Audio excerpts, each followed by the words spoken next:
to send the Thunder home. Lillard, long-range three.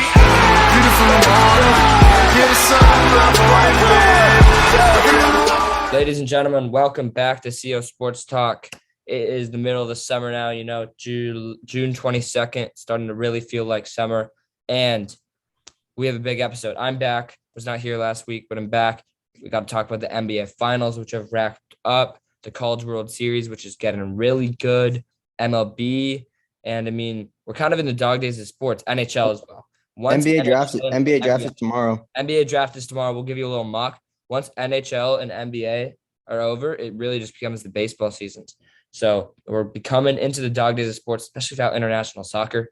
But let's break down some of these sports. All right, the Golden State Warriors have won the NBA Finals in 6 games. Oliver called it. Jason Tatum called it even. The Warriors did it. The Celtics, who I was not rooting for, I'm just wearing the jersey because it's the only NBA jersey I have. They lost. 30 degrees outside. Yeah, it's very hot here in summer. But they lost. And it really game 5 and 6 were pretty fun games. The Warriors won both of them. For the Celtics, I think it kind of ended up they just didn't have enough depth, really. Jason Tatum and Jaylen Brown, Tatum was solid in game 5. Brown was good in game 6. They really needed a third guy. Horford hit some shots, but Derek White slowed down. They won game 1 because they had Derek White and Al Horford hitting every shot. Obviously, that couldn't work out. I will say for the Celtics, I was really impressed with Robert Williams. Williams. That guy's a really good defensive player. When he's in, he changes the game. Yeah, he blocks everything in the way. And I would argue who's their best all-around player, him or Jaylen Brown in that series. Tatum was a no-show for the finals, so that is unfortunate. You expected him to turn around at some point. He never did. Game 6, he was awful. Andrew Wiggins had him in a straitjacket. He wasn't going anywhere. Mm-hmm. So shout out Andrew Wiggins, man. Andrew Wiggins is an NBA champion. Super happy about that, and he deserves it. Played his ass off this year. All-star starter, NBA champ, locked up their best player. Yeah, so just a tremendous season for the Warriors. Super happy myself. Right. Yeah, all of us very loyal. You watched like almost every game. It's pretty cool that they ended up winning it all. Yeah, and I watched almost every game of that season. We won 15 games and the worst record in the NBA. So I'm glad we turned it around 2 years ago. People forget we went 15 and 50 something. So it's really amazing. People thought the dynasty was over and they just won. Like, it's actually shocking, especially with all these super teams that were formed, the Clippers, the Lakers, the Suns who made the finals last year, the Bucks who won last year, and then the Warriors make it. And I thought it was a really good final. I know there was no insanely close games, but Celtics won 2, the Warriors won 4. It was a pretty good final, I'd say. It was one of the most watched finals in a few years ratings wise, which makes sense to me just because there's 2 big markets playing each other with Boston and Golden State versus Phoenix, Milwaukee wasn't. So that's good. Great color combo final. And the parade I went to, that was pretty cool. I'm happy for a lot of those role players on the team, because the Warriors had a lot of depth. When Curry didn't play well in game 5, didn't make a single 3, a lot of guys stepped up, So. Sure did, yeah. Yeah. Yeah, super happy for all of them. And I think we're going to come back even stronger next year. Resign Kevon Looney's top priority. Try to get Otto Porter and GP2 back on low deals because we don't have much money to work with, if any. We're going to have to definitely go with the luxury tax. Yeah, what guys won't be coming back? Some low bench players like Bajika or something like. Elisa. I think some guy like 2-way players might not come back, or they might just be signed on 2-way contracts, which doesn't really cost anything. I don't really see anyone leaving. The only person I see leaving maybe is Kevon Looney if he gets a really big deal. Or not a big deal, but a better one that he would get for the Warriors, because I don't think he would get much from the Warriors. But Kevon Looney doesn't look like a guy who really cares about the money that much. He wants to win. It'll be a lot for the Warriors to pay, and we probably won't be able to keep everyone. But if we keep the same core next year, we'll be fine. And we have the 26th pick in the draft. And Wiseman's coming back. James Wiseman. Wiseman coming back, yeah. So, yeah, I think next year honestly looks even better for the Warriors. I'm super excited for next year already. And, yeah, so should we just get into the NBA draft? Let's do it. All right, so right now, this is my favorite NBA draft mock, NBAdraft.net. They have this as their mock. Jabari from Auburn at 1. We'll just go through the first five first. Chet at 2, Banchero of Pablo 3, Ivy from Purdue 4, and then Benedict Mathurin at 5. So Oliver, in the front five, do you disagree or agree with most of these? The top four is pretty much solidified. The only thing that's not solidified that is going to be Sacramento taking that pick. They've been looking to trade down to kind of get a win now veteran, such as Bradley Beal or Jeremy Grant, someone like that. But yeah, I don't know. I could see Detroit trading up 1 pick or Indiana trading up to 4. Yeah. So yeah, but that is the order, or in some order, that is going to be the top 4. And after that, there's a lot of questions. Johnny Davis going 7 is a bit high for me. Same with Mark Williams going 10 is insane to me, especially above Jalen Duren. But yeah, I mean it's okay. Yeah, personally, I don't think I like Keegan Murray over Benedict Mathurin. I know. Yeah, me too. I don't And think. Yeah. I saw Dyson Daniels play in person when I went to the Wiseman game, and he didn't impress me scoring wise because he didn't take many shots, but his passing was crazy. He kind of reminds me of I'd say like a Ben Simmons with more scoring upside and a little shorter. Yeah. So Like, who's your number one pick if you're Orlando? I've gone back and forth. I don't even know. Like it's a toss up. You're getting a superstar, I think, and all three of those guys you could take. This one I'm most sketched about is Chet though. Just because look at that 7 foot 195. That's insane. I think I'm taking Jabari Smith just because he's the best shot maker in the class and he's 6'10. Yeah. I kind of agree with you on that. I think he's the safest pick. Yeah. But guard, I like guard play Ivy I like Ivy over honestly Banchero and Chet. I don't know. Solidified, like he's gonna be good. Like Yeah, he's also a bit older. John Morant. Right. And then some late round or some first round sleepers. For me, definitely I like Blake Wesley from Notre Dame. Very athletic guy. He, not a lottery pick, but late first round. But my main steal of the draft, Jalen Williams, friend of the program, by the way. This guy projected to go 20 right now. He's from a small school in Santa Clara. So a lot of people don't know him, but he's an older guy. And the reason he ended up at Santa Clara is because he was a shorter guy, like 6'1", being recruited. And then he grew in college to become 6'6", and he just became an extremely athletic guard and balled out for Santa Clara as a junior last year. Yeah, and I'll give you one first round sleeper and one second round. For the first round, give me Ochai Agbaji, probably the best shooter in the class. He's projected at 18 there. He should be a lottery pick, but I could see him falling to the 20s. He just won a national championship too. He led his team. He's a senior. I like that. Yeah, and then a little shout out to Jaden Hardy too. Also saw him play. Insane scorer, insane shooter, but he's kind of a hit or miss guy because he struggles with consistency.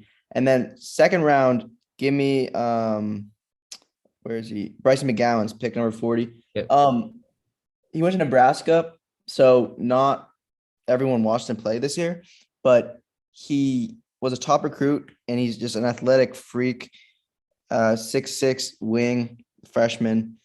I think he's gonna be really, really good, and I think a lot of people aren't talking about him. I like that. So yeah, Bryson McGowan would be my second. Personally, I'm staying away from Ty Washington. He didn't impress me too much at Kentucky. Yeah. And I'm also staying away from bootleg Jokic at 23. Yeah. Loki, I don't want Nikola Jovic to be good because his name's just too similar to Nikola Jovic. Too confusing. Yeah. And then in the second round, I like bootleg Jalen Williams also. Yeah, not even as a joke. He impressed me at Arkansas. He's good, yeah. He's on the boards. This is a really good draft class. It's really deep. I think I've done the most research on any draft class this one because I just know like all these names. Bouye Mare at 49. Yeah, Bouye is gonna be good. Julian Champagne's good. Nembhard could be like a veteran, like a Chris Duarte kind of guy. Who got Golden State taking Carlo Muktovic and I actually don't know who that is. If Golden State takes Max Christie in first round, I'll be pissed. Really? He was not that good this year. And a little sleeper down there. He was so bad this year, but he's so much potential as Patrick Baldwin. I think he was at 29. He was a top recruit, like top 5 in his class. Went to Wisconsin. Went to play with under his dad at Wisconsin, Milwaukee. And he Oh, played bad competition and really struggled because he was just hucking so much shots up. But I feel like he has all the tools. He's a 6'10", great shooter. So I think if I like him to Memphis, like if he goes to a good developmental team, he can be a star. So I think yeah. he's worth taking a shot on. All right. So there you have it. I'm excited for the draft tomorrow. Me too, man. We'll keep y'all updated. Okay, the NHL is alive and well. We are in the finals, and I would say the best two teams are definitely in it right now. The Tampa Bay Lightning won the East. They were down 2-0, and they beat Luke Young's New York Rangers, and then the Avalanche swept Edmonton. So we got Avs, Lightning, and the Avs were up 2-0, but Lightning won the other night. So I think it's 2-1 right now. Yeah. But the Avs just came out hot. They won game 2, 7-0. They're gonna win the finals, whether you like it or not. And I like it. I'm so excited to see another champion for the chain. If Tampa Bay wins again, I'm gonna be so mad. But Loki, it's a dynasty, man. It feels like they feel like the Warriors, like they're just always there, whether they win or not. But Right. I'd be super excited to see a new champion. I don't really follow the NHL that much, but I always follow the games. I just don't watch them. Yeah. I'm with you on that. Sometimes I'll watch them if I'm with like a ton of friends, It's kind of fun to watch the games, but alone it's different. But yeah, I enjoy it. The Lightning, definitely big win. It's tough for me and Oliver obviously to talk about NHL, this us here. But I actually would go with the Lightning. I mean, you can't take this team out. They always find a way, bro. I mean, they did the exact same thing with New York, down 2-0, and they ended up winning it. I have faith that the Tampa Bay Lightning will find a way to win the series. But we're bringing a guest on to tell us right now their predictions. Just real quick, because last week they told us, Luke Maxwell, so between the Avalanche and the Lightning, who do you think will win the series? Oh, that's tough because the Avalanche killed the Lightning in game 2, but then the Lightning bounced back. So I think whoever wins game 4 will win the series. If Lightning even it up, they'll win the series. Avalanche go up 3-1, they'll win. Yeah, I give you a definitive lock to win, but after game 4, that whoever wins game 4 will win it all. All right, I like that. So there you have it. So whoever wins tonight at 5 p.m. will win the Stanley Cup for Luke Maxwell. Thank you, boys. Thank you. There you have it. 5 p.m. tonight, you'll find out. We'll find out. All right, so the College World Series is alive and well. It started, I know, Luke and you talked about it last week. However, it hadn't started yet at that point, I think. But Texas A&M, Oklahoma, OU won. Notre Dame beat Texas, the supposed favorite, and then Texas lost to A&M. So Oklahoma, Notre Dame met in the winner's bracket game. OU won. So Oklahoma's in a really solid spot. And then Notre Dame lost to Texas A&M. So A&M played ND today. A&M played Oklahoma today. And that game just wrapped up. Oklahoma won. So Oklahoma has made it to the College World Series final at the top bracket. Before we move into the bottom, I'm an OU fan. It's awesome that they're doing this. Oliver, does this surprise you at all? A little bit, yeah. I wasn't expecting them to come in and just win, not get a loss. But, yeah, I mean, some good teams they beat, such as Notre Dame, who's on a heater coming in. But I just wanted to talk about the embarrassment that are the Stanford Cardinal a bit for a sec, because they were probably the favorites coming in. They were my favorites coming in, but they shouldn't have been. I was biased, but they kind of stumbled in here. They have. They struggled versus Texas State and UConn. UConn was they lost game 1. They didn't look that good, and they got embarrassed by these SEC teams, man. Yeah, the SEC is the real dogs, and Oklahoma, honestly. Yeah, it shows the SEC is the real dogs because Arkansas comes and embarrasses them. Yeah. Auburn was a little better, but still 2 runs in both those games. Embarrassing, but yeah. So down there, Arkansas crushed Stanford. I mean, crushed them. Ole Miss beat Auburn. Then Ole Miss beat Arkansas. And Arkansas eliminated Auburn yesterday. Stanford was already eliminated. So that game between Ole Miss and Arkansas is about to start. So the winner of that will play OU. But mind you, Arkansas has to beat Ole Miss twice. Ole Miss just has to win once. So there's 3 teams left right now. Oklahoma is in the final safely. And that team's just impressed me, man. They got a guy by the name of, I don't know if you know him yet. You will one day. By the name of Parker Graham, and this guy's batting 344, and he's an absolute baller. I mean, he went 5 for 5 against Notre Dame. They got Speakerman batting 327, and then Treadway batting 379. And then they also got some really good pitchers on the Oklahoma team. So they're a good team. It's a good program, man. Yeah. So yeah. College World Series. Try to make a prediction. Graham. I would go OU, Ole Miss, but yeah. Yeah. I could also see Arkansas, though. I could also see Arkansas. Oklahoma winning the softball and baseball would be amazing. It's never been done before to win softball and baseball in the same season. So yeah, that'd be sick. Yeah. So there you have it, College World Series, and yeah. All right, thanks for watching. Everyone, just want to give quick prayers to Jalen Ferguson's family. The young linebacker for the Ravens passed away today at the age of 26. Super devastating. So I just want to give my condolences. Also, Caleb Swanigan from Purdue yesterday. Yeah, Caleb Swanigan as well. I don't know what's happening this week. Yeah. So prayers to both those. Caleb Swanigan was one of my favorite players at Purdue. I'm pretty sure he played with Carson Edwards, right? So that was a good duo. Was the first round pick with the Blazers, but when COVID hit, he kind of fell out the league and had some issues, and it's just super devastating to hear what happened. So both of those guys, rest in peace. And yeah, hate to end on that note, but wanted to say that because we are a sports podcast and those are athletes who matter to us. So we'll see you guys next week, probably Monday or Tuesday, because I'm away for the weekend.